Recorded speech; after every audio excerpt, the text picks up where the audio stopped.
Look, a desperate situation unfolding. More than 80 lives have been lost as the conflict between Israel and Palestine rages on. Rockets from both sides this evening lighting up the sky. Violence spreading also on the streets. Some really scary scenes there today. And Sam Sokol is a reporter for Israeli newspaper Haaretz, and he joins us live from just outside Jerusalem. Sam, thank you so much for your time. I mean, we've seen the Iron Dome in full force today. Can you just paint us a picture of how dire the situation is right now? Well, Hamas rockets have been pounding southern Israel pretty much non-stop for the past several days. It's pretty much relentless, shooting on both sides, and people have been hiding in shelters. Normal life has pretty much stopped, and both sides basically want this to end, but it's something that sort of has its own momentum. It builds on itself. I think the worry at this point is that Israel's always had the Iron Dome system, which has allowed them a certain amount of strategic flexibility. They knew that they didn't have to engage in any sort of ground operations as long as they could rely on their missile shield. And what Hamas has been doing over the past several days is trying to inundate, to saturate that missile shield, send enough rockets at once in major barrages that several rockets will get through. And I think the fear here is that if enough gets through and Israel doesn't feel safe with its defenses, that there's going to be mounting pressure for a ground incursion, which really nobody wants. The IDF is currently massed on the border, and it's just a question of whether or not the cabinet gives the go-ahead for a ground war. Look, a lot of weaponry, I guess, is siphoning through from Iran, we guess, and it doesn't look like slowing down. In terms of this conflict, though, Ali and I were talking about this morning when we got to work. It feels a little bit different in that you've got almost this gang warfare on both sides, fighting on the streets. You can diplomatically, you can get a ceasefire on a larger level, but on the streets is kind of difficult to handle. Exactly. What's different this time around from previous escalations and fighting between Hamas and Israel is that the current fighting comes on the heels of several weeks of escalating domestic tensions within Israel between Israeli Arabs and Israeli Jews.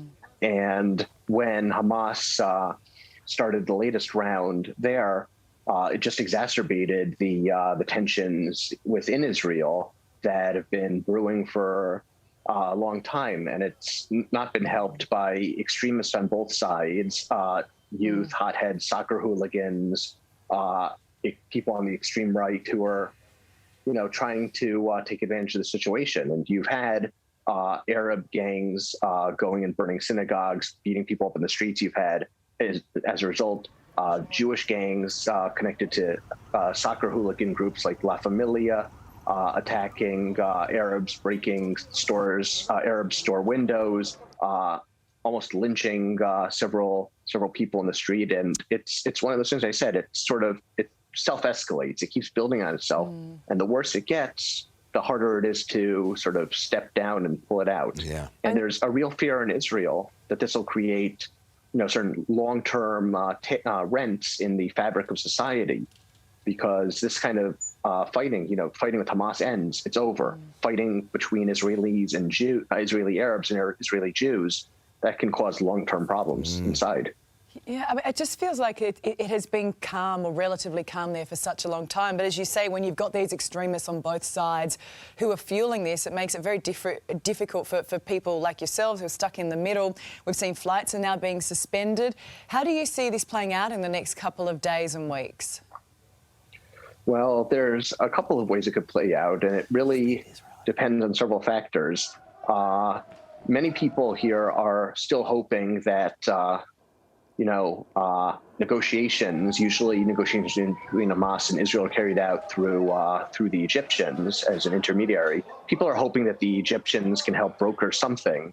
But again, as I said, there's going to be growing pressure for some sort of ground campaign, because the more Hamas inundates Israel's missile defenses, the less people will feel safe, and the more pressure there's going to be on Netanyahu and his cabinet to okay some sort of incursion. And the thing is, nobody in Israel, except the real extreme right, from right to left, most people don't want to go back in.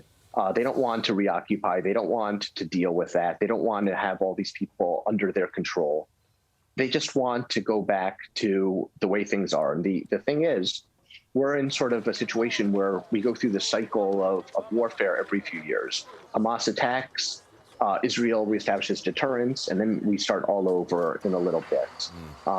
It has been quieter, but we haven't had an all-out ground war since 2014, but there's been several major escalations since then.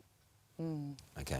All right, well, Sam, thank you so much for joining us and giving us a bit of insight as to what's happening there on the ground. Stay safe. We really appreciate your time. Look, you know, Ali and I have both been to Israel. It's a wonderful country, and one of the wonderful parts of it, obviously the people, but the fact that they can mix Israeli Arabs and also Israeli Jews together. I mean, there's the four quarters. I mean, it's a special, special place. And to have them warring on the streets like that in the gang warfare is. But I was there last escalation. time that the violence escalated, and it was nothing like this. It was very, very different. It was rockets and all, but we weren't seeing these ground attacks and assaults. Yeah, it feels like the same movie, but just slightly different. All right.